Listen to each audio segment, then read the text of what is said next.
Former President Trump took the stand in his defamation case brought by Jean Carroll. She testified just a few minutes.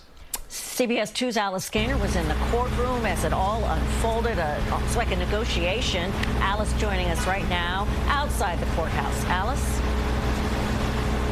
Dick and Dana, I was only rows away when the former president took the stand. He was only up there for about 3 to 4 minutes tops. His lead attorney, Alina Habba, only asked him 3 questions. They were not allowed to be open-ended questions, and that is because the judge wanted to ensure that Mr. Trump only testified to the facts of the case.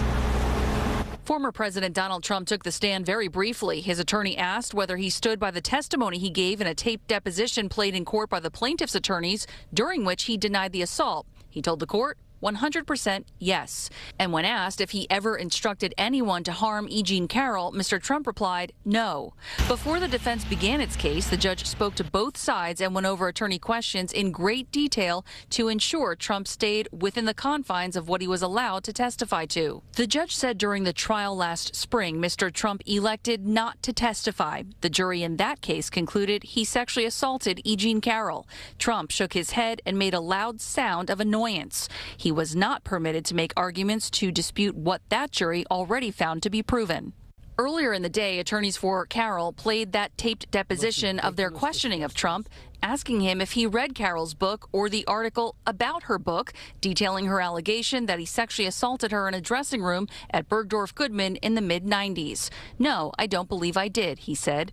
But they noted that same day the excerpt from the book was published, he denied the allegation and made what has already been ruled to be defamatory comments. During that deposition, Carroll's attorneys pointed out to him that he said Carroll was trying to carry out a political agenda, but on tape, when asked, he says he doesn't know Carroll's political affiliation. A different jury awarded Carroll $5 million last year after finding Trump sexually abused her and made defamatory comments in 2022. This is a separate case about comments already ruled defamatory that he made in 2019. Trump left the courtroom Thursday saying, "It's not America, not America. This is not America."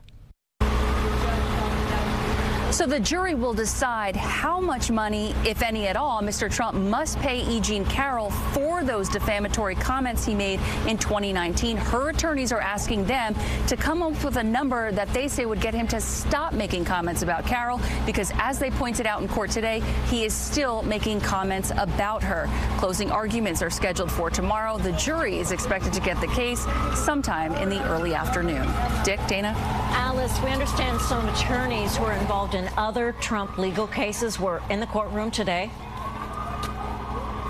Yes, Dana, very interesting. We were all noticing that his attorney, Susan Nicholas, that's his attorney for the criminal case here in New York City that's set to begin in March. She was sitting in the gallery. Once the defense presented its case, she went and sat with the defense. We saw her conferring with his lead attorney for this case, Alina Habba, quite a few times. And I'm told by CBS News reporters in the overflow room that members of the Manhattan DA's office were in there paying close attention to his testimony. All right, Alice, thanks very much. Alice Gaynor in Lower Manhattan. Stay with CBS 2 News for continuing coverage of the trial, from the closing arguments to the jury's decision. We'll bring you updates here on the air and streaming on CBS News New York.